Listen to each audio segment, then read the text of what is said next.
I'm Ellie Fitzpatrick, and this is my presentation for my personal project on the play Blue by Jo Ward-Munro. I should start off by saying that the characters I looked into were Matty, Ricky and Lucy.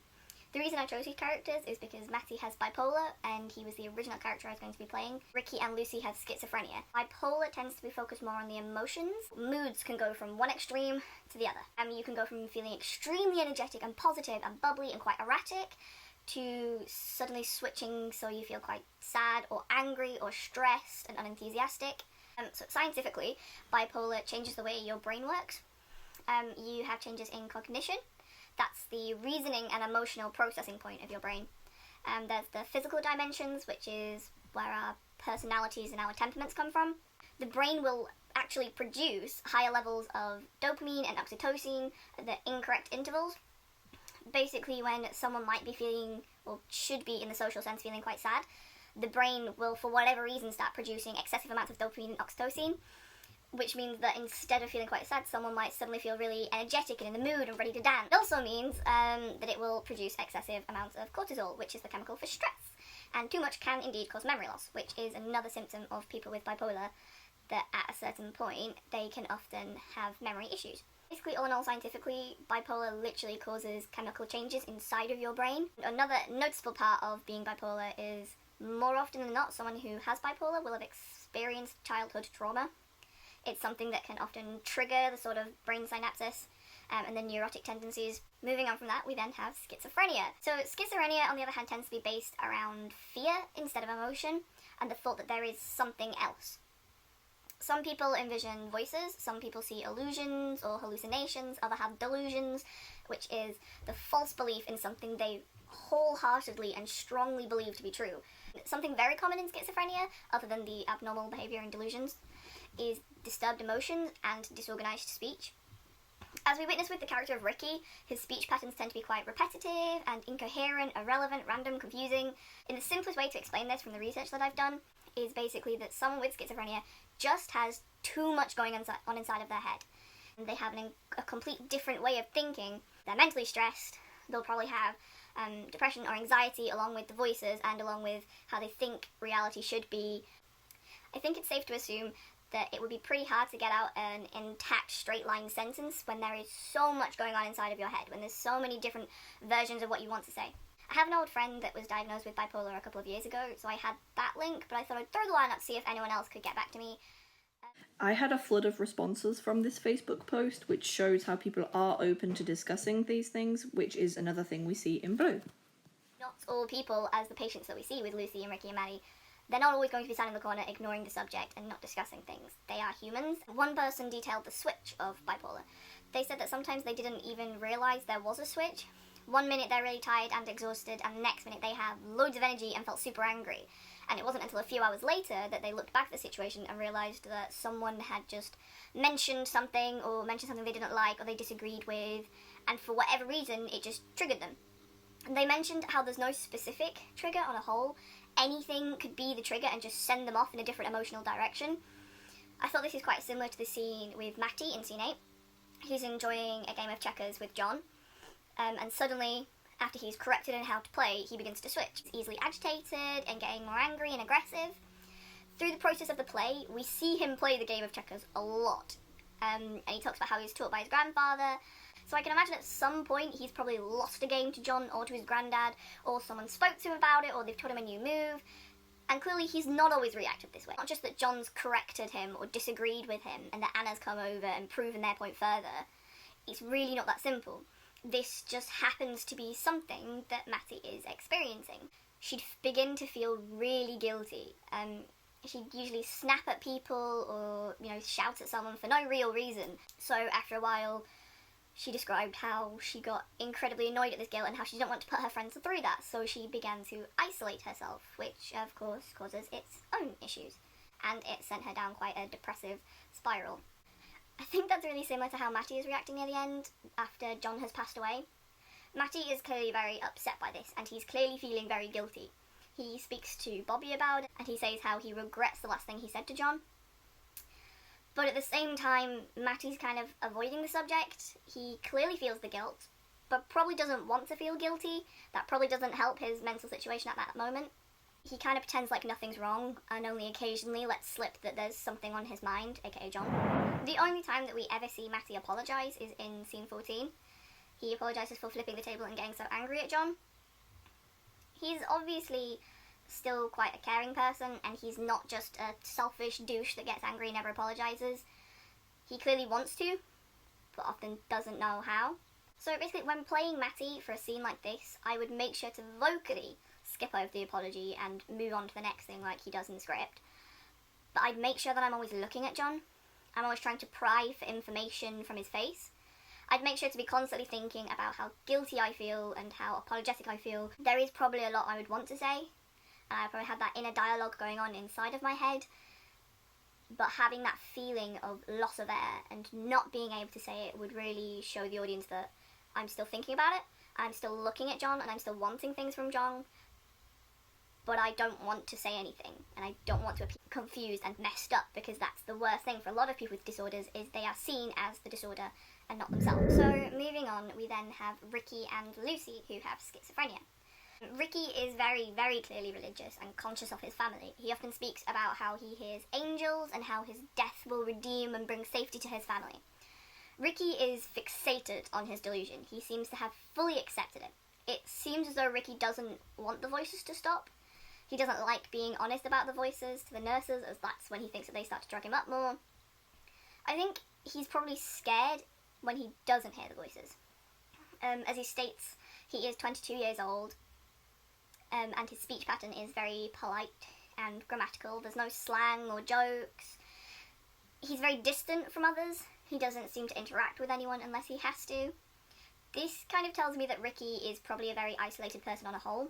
Most likely, before coming to the institute that they're in, he didn't have any friends, one that he could socialise with and build up his social interaction, no one that he could pick up slang or jokes from and build up that connection with someone. Which begs the question, does he even want the angels to leave? I think that he sees the angels as his only friend, and that would be quite a scary thing to let go. So when playing him, I'd make sure to be fully invested in this construct that Ricky has created for himself. Never questioning the angels and their reasonings, always being very honest with what they want. I think I'd make sure there's never any moments of doubt. We can see in scene 6 that Ricky is completely dismissing any conversational questions Sarah is trying to impose. He's always switching back to talking about the angel. When speaking to others who are religious and have suffered similar disorders and symptoms, they discussed how religion can be this massive comfort.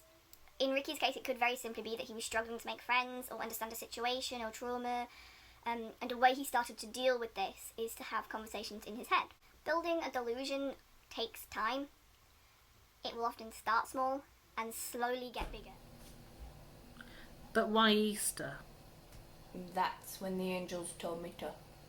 Okay, but you're 22, yes? Yeah? 22. So you've been through Easters before and things have been okay? Yeah. But the angels have said this one's important. Really important. This is his world, and despite Sarah pushing, he doesn't seem to relent in giving up this idea and delusion and construct that he's created. Are you still going to do what the voices in your head tell you to do? Between me and you, yeah. Don't tell anyone, but yeah, I am. Because it's true.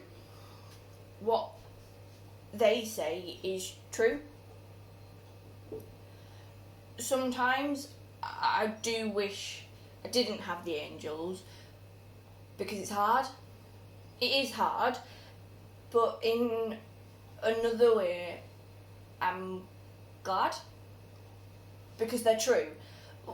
What they tell is the truth. It is the truth, and it's nice to know that. So, in some way,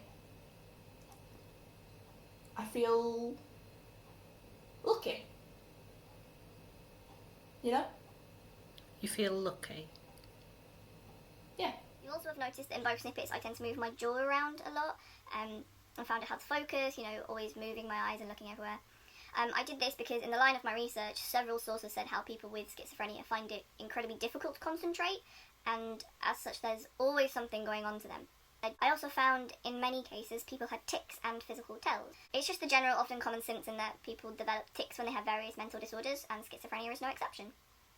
I decided to go with fiddling my hands and moving my jaw a lot, as with the camera angle you are focused on my face, so I thought it would be quite effective to have a facial tell. On the other side of things, you have Lucy, who shows no sign of being religious at all. She does show signs of agoraphobia, however, which is the fear of going outside.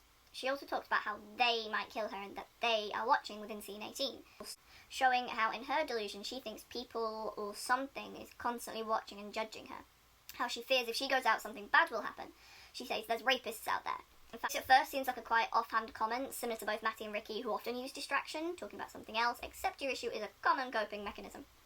What we actually find out in the very last scene with Lucy, scene 27, is in fact that her trauma links heavily to her father, causing her to have this fear of ever leaving her own room or going out and leaving where she doesn't think it's safe. How would you get there?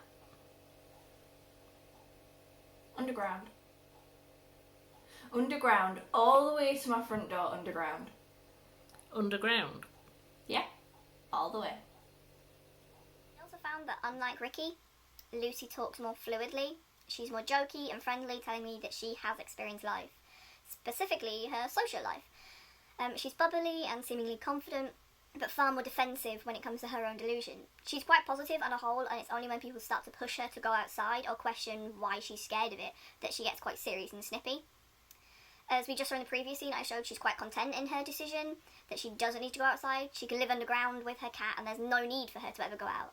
We're about to see that all changes after the death of John. Is my dad coming? No. No, he's not. He's never coming. He will never come near you, okay? I know. Yeah? It was only 10 or 11 footsteps. I know. Just 10 or 11 footsteps from his room to mine. I know. I know, love. Anna, Yeah. what do I have to do? What do I have to do to go to the shops? Playing Lucy, I'd want to keep all that in mind. Her schizophrenia seems to be more based off of her fear, but she tries to act incredibly happy and calm while she thinks she's safe. And the thing that begins to break that delusion is realising that she isn't any more safe inside as she is outside. To briefly mention Stanislavski, noticeably the magic if. When reading the script, I was often asking myself how I would react in this situation, so it really pulled me into the world that Joe Monroe has created. So once I chose my characters, I decided to come up with a series of scenarios. I did a few of those scenarios with all of the characters to try and get into their mindsets and their characterisation. Hagen and Burkhoff also play an important role to me for the ideas of Blue. Burkhoff's teachings have this rawness to them. He's not afraid to make the audience a little startled. He's described as producing in-your-face theatre, because he's not afraid to talk about sex or unmentionable subjects, which is exactly what Blue is. It talks about mental disorders which people often don't want to talk about. A quote from Uta Hagen where she says, "Once in a while, there's stuff that makes me say, that's what theatre's about. It has to be a human event on stage, and that doesn't happen very often." I think it's the idea that characters aren't just characters. They are people of their own stories. They are humans who we need to show a real emotion for. For instance, Lucy at the end feels sad that John has passed away. She doesn't want to stay here anymore, and eventually she breaks, trying to address her biggest fear of going outside. That is a very human reaction. That's what we see here with Lucy. She's been hit straight in the face with this realisation. When playing her, I would want to make sure that I really externalise this, show the human side of her breaking down and coming to this decision that perhaps it is better if she went outside. So I really wanted to take on Hannah McPake's teachings. She focused on this idea of playfulness. We're always finding the games in life, something to fiddle with, something to watch or analyse. The way Hannah taught it was to allow yourself into the space and look for the games in the space around you. That could be physical due to your set or something mental. For instance, in scene 8, Matty is playing a game of checkers with John. Physically, he's playing the game of checkers, but mentally, Matty is playing a game with John as well. When we worked with David Metacali, on the other hand, we looked at script performance and we looked a lot into how to mine a script. What I really took from this, I think applies heavily to Blue, is that there is clear moments of change in a character's thought. When analysing a script, it's important not just to look for the units and directions, but keep an eye out for the moments where a character makes a definite change in idea or opinion. For instance, in scene 6, Ricky makes the definite decision that he wants to die on Easter.